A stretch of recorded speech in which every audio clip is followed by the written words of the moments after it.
जय श्री राम। साथियों, पिछले मंत्रों में आपने ये जाना कि गुरु महिमा अपरंपार है। सद्गुरु चेतना सब भांति अपूर्व है, नित्य है, स्वयं प्रकाशित और निरामय है। इसमें सभी विकारों का अभाव है। यह परामाकाश रूप अचल व अक्षय आनंद का स्रोत है। वेद आदि शास्त्रों एवं सभी प्रभावों में भी यही सिद्ध होता है। गुरुदेव की आत्म चेतना, तपश्चेतना का सदा सदा स्मरण करना चाहिए। शिष्य के लिए इससे श्रेष्ठ अन्य कोई साधन नहीं है। गुरु महिमा के इन गीतों को नए स्वर में पिरोते हुए देवादिदेव महादेव आदि माता जगदम्बा से कहते हैं, अखंड मंडलाकारं व्याप्तम येन चराचरम तत्पदम दर्शितम येन तस्मै श्री गुरुवे नमः।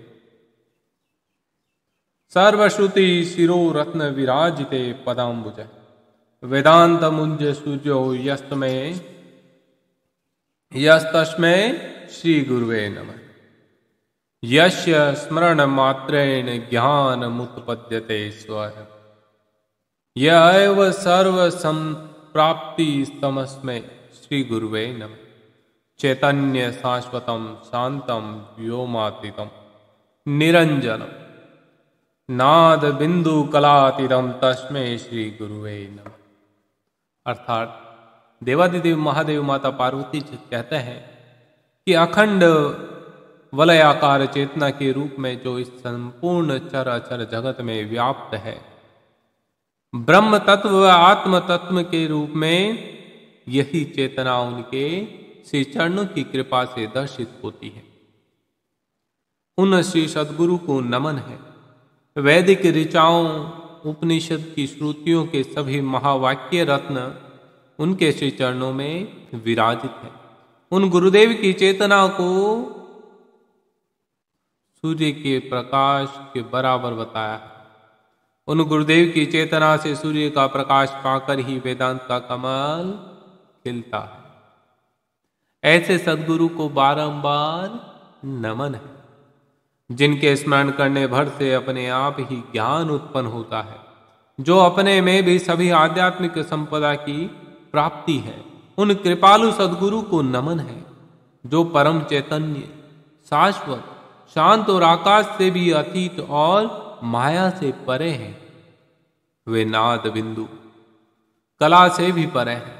ऐसे सद्गुरु को कोटि कोटि नमन है। गुरु महिमा के महामंत्र स्त्रोत होने से तत्व चिंतक को भी प्रकाशित करते हैं। निराकार माया से परे परमेश्वर ही माया को वशवती करके विश्व और साथ में शिष्य के कल्याण के लिए सद्गुरु की काया धारण करते हैं। वे देहधारी होने पर ही देहातीत है। उन्हें जान लेने पर सब कुछ जान लिया जाता है। जो उनकी शरण में गया उसे सब कुछ स्वयं ही मिल जाता है। उनमें भक्ति, ज्ञान, कर्म, योग, ध्यान आदि सभी सत्य संपूर्ण रूप से प्रकाशित है। जिन्होंने भी ये बात अपने अंतःकरण में धारण कर ली, वह अध्यात्म वेता हो। एक बहुत ही रोचक और सच्ची घटना है जिसका हम यहां पर वर्णन करेंगे। संत रामदास काठिया बाबा के शिष्य गरीबदास के बारे में। गरीबदास पढ़े लिखे तो थे नहीं, पर उनके हृदय में अपने गुरुदेव के प्रति अगाध भक्ति थी। लेकिन इस भक्ति के बावजूद बाबा रामदास उनसे बड़ी कठोरता और उपेक्षा का बर्ताव करते। आगंतुक शिष्यों को बाबा के इस व्यवहार पर बड़ा अचरज होता था कि ये ऐसा क्यों करते हैं। वे सोचते कि सभी के साथ प्रेम भरी कोमल मीठे बोलने वाले बाबा आखिर गरीबदास के साथ ही ऐसा व्यवहार क्यों करते, क्यों बात बात पर उन पर बरस जाते हैं। पर किसी की हिम्मत नहीं पड़ती थी कि उनसे कुछ पूछे। ये ऐसा जो बाबा का बर्ताव था गरीबदास के प्रति। लेकिन गरीबदास की श्रद्धा कभी भी कम नहीं हुई और ना उनका विश्वास अपने सद्गुरु पर कम हुआ। एक बार तो जैसे बाबा रामदास ने कठोरता की सारी सीमाएं पार कर दी। ये बात ब्रज परिक्रमा की, 84 कोस की उस परिक्रमा में उसे काफी सामान लाद कर चलना पड़ता था। जहां यात्रा रुकती वहां उसे थके हारे होने पर भी 40-50 आदमियों का भोजन बनाना पड़ता था। इतना कठिन श्रम करने के बाद भी उसका नियम था कि वह सभी को खाना खिलाकर स्वयं भोजन करता। श्रद्धा, सिक्त भक्ति और अद्भुत विनयशीलता, इसी को उसने अपनी भक्ति की परिभाषा बना लिया। साथियों, पूरा घटनाक्रम ध्यान से समझना कि सदगुरु की कृपा कैसे हम पर बरसती। उस दिन गरीबदास ने यात्रा के पड़ाव पर अपने नियम के अनुसार भोजन बनाया। सभी साधुओं व अभ्यागतों के साथ अपने गुरुदेव बाबा रामदास को भी आदर सहित बुलाया और प्रेम सहित उन्हें खाना परोसा। जैसे ही गुरुदेव भोजन के लिए बैठे, गुरुदेव ने कहा,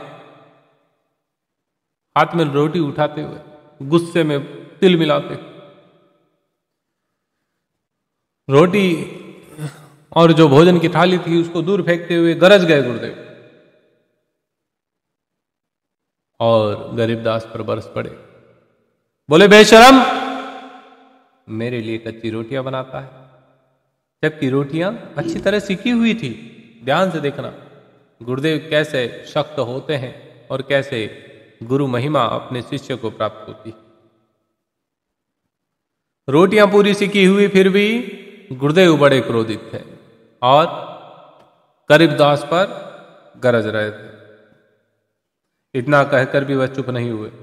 अपनी लाठी उठाई और गरीबदास के सिर पर दे मारी।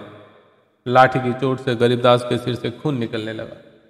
हारा थका हुआ है गुरु भक्त दर्द से बुरी तरह करा पड़ा, चीख पड़ा और अंत में बेहोश हो गया। बाबा रामदास का यह व्यवहार वहां उपस्थित सभी लोगों ने देखा। सब बड़े दुखी हो गए कि महाराज जी ऐसा क्या कर रहे हैं। गुरुदेव अपने इस इतने तनमन से सेवा करने वाले शिष्य के साथ ऐसा व्यवहार क्यों कर रहे हैं। पर इससे बेखबर बाबा मजे से उठे और एक और चलते बने। कुछ समय बाद गरीबदास को होश आया तो उन्होंने बड़ी आतुरता से अपने गुरुदेव की खोज करी।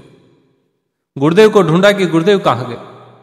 उनके चरणों पर सिर रखते हुए बोला, हे मेरे कृपालु गुरुदेव, हे मेरे आराध्य, मुझसे अपराध हो गया तो क्षमा करे भगवान। शिष्य की गहरी श्रद्धा आज विजयी हुई।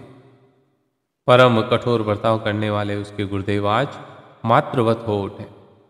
उसे उन्होंने अपनी छाती से लगाते हुए कहा, बेटा, सदगुरु की कठोरता में ही उनका प्रेम छिपा है। जो इसे जानता है वही सच्चा शिष्य है। मेरी कठोरता से तेरे जन्म जन्मांतर के जो कर्म थे वो कर्म नष्ट हो गए। अब तू मेरे आशीर्वाद से परमहंस तत्व को प्राप्त करोगे। गुरु की कृपा अपरंपार है। गुरु आपके दोषों को निकाल देते हैं, आपको अपने आशीर्वाद से अपनी छत्र छाया में भली भांति और अच्छे तरीके से फलने फूलने का अवसर देते हैं। साथियों, जरूरत है गुरुदेव की महिमा को समझने का।